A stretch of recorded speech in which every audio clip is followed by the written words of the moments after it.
That interminable exercise in ennui, known as the FIFA World Cup, has finally, thank heavens, come to a much sought after end. Every 4 years, we're forced to endure the annoyance of the mainstream media shoving soccer down our throats for weeks on end. 6 horrendous weeks to be exact. Google, in particular, is guilty of this exercise in forcing soccer on Americans who rightly view that sport as the province of third worlders and socialists. Each and every day since the World Cup started in June, anyone who uses Google's search engine was forced to navigate past an endless stream of animated doodles extolling that wretched sport the rest of the world knows as football. Even today, July 20th, the day after the World Cup ended, Google still saw fit to celebrate the world's most boring sport on its landing page. It's their way of punishing Americans for not appreciating the putrid, gut-wrenching tedium of watching grown men kick a ball around the field for hours on end with barely a single point being scored. Now, this naturally begs a certain question, namely, why do the mainstream media insist on trying to force Americans to love soccer? Granted, it's the world's most popular sport, or so we're told, beloved by millions of hapless people in less affluent countries.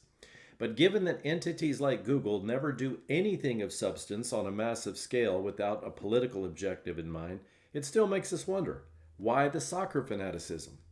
Well, here are three likely explanations behind the agenda. Number one, erasing American exceptionalism.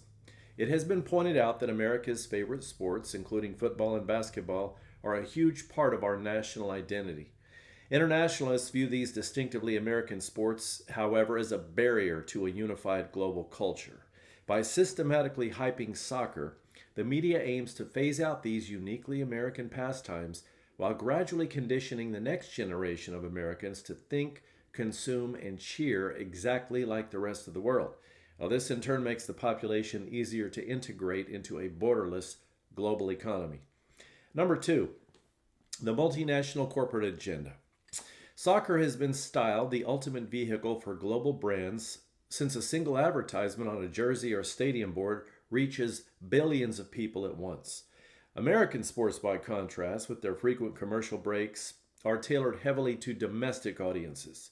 Now, the thinking behind this theory is that multinational conglomerates are pressuring media networks to force feed soccer to Americans. And the goal here is to align the U.S. consumer habits with global marketing campaigns, thereby drastically lower advertising costs for corporations and eliminating the need for American-specific marketing strategies. And number three, the bread and circuses pacification plot. Here's where the pro-soccer agenda really gets interesting.